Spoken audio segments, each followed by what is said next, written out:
Dans ses bras, un nouveau-né de quelques heures.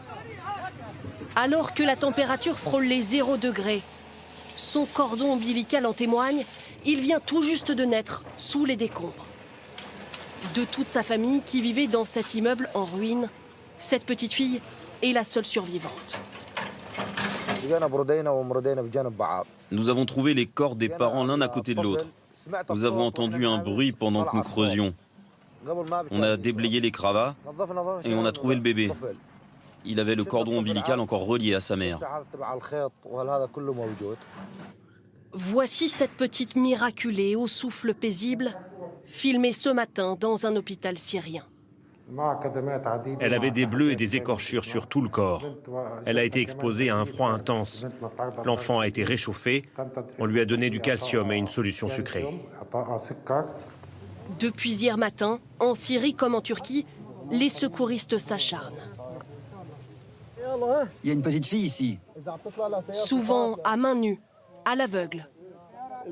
N'aie pas peur, papa est là. On va te sortir de là. À ces mots, elle semble revenir à la vie. Parle à ton papa. Parle à papa.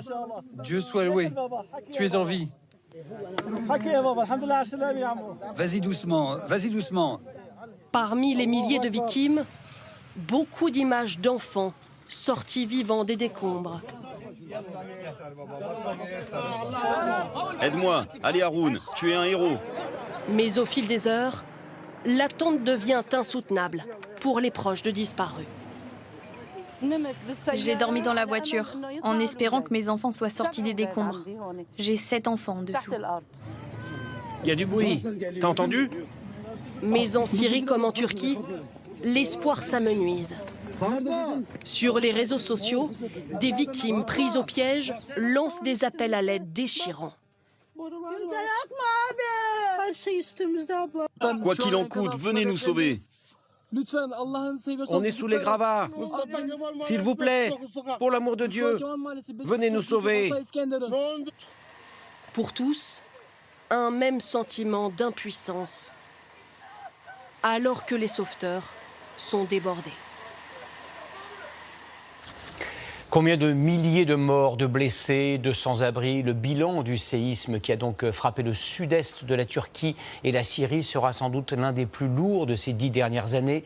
Une ville illustre à elle seule l'ampleur de la catastrophe. Kahramanmaraş, 2 millions d'habitants. C'est là que se sont rendus nos envoyés spéciaux Léa Merlier et Bichente Akala avec Henri Dreyfus. Depuis hier, Taïfik arbore ce même regard, mêlant tristesse et sidération. Notre équipe est l'une des premières à Kahramanmaraş. Et pour que nous comprenions l'ampleur du marasme, C'est l'entrée de la ville. ce chauffeur s'improvise guide d'une ville en grande partie détruite. Quelle tristesse, mais quelle tristesse. C'est si grave que Dieu ne fasse jamais vivre ça à d'autres que nous. Notre maison est toujours debout, mais impossible d'y retourner. La nuit dernière, son bus a accueilli une dizaine de réfugiés. Taïfik tient à nous montrer les immeubles les plus récents. Ce sont pratiquement les seuls à être encore debout, car Kahramanmaraş est l'une des villes les plus proches de l'épicentre. Avec des moyens dérisoires, certains habitants prêtent main forte à des secouristes débordés. Hier encore, Ali et les siens habitaient cet immeuble. Sous les gravats, là-bas, il y a des blessés, des gens qui agonisent et des morts. On n'en sait rien, mais personne ne nous aide. Et on nous laisse même pas le temps de creuser. Les rues sont devenues des refuges précaires, où les habitants ne risquent pas leur vie dans la ville. L'un des dangers les plus importants dans le centre-ville, ce sont ces immeubles. Oui, ils sont encore debout, mais extrêmement endommagés. On nous a avertis, il vaut mieux se tenir à distance, car ils pourraient s'effondrer à tout moment.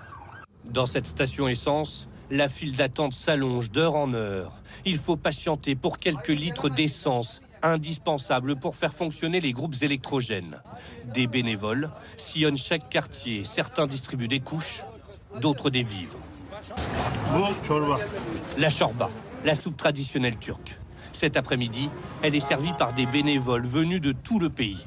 Comme Salman, grâce à son sourire, il donne un peu d'humanité à un peuple meurtri. On a besoin de votre soutien, mais aussi de matériel, de vêtements et de nourriture. Bref, on a besoin de tout, merci à vous. Ce soir, les autorités dénombrent déjà plus de 500 morts dans la ville, ainsi que des milliers de disparus.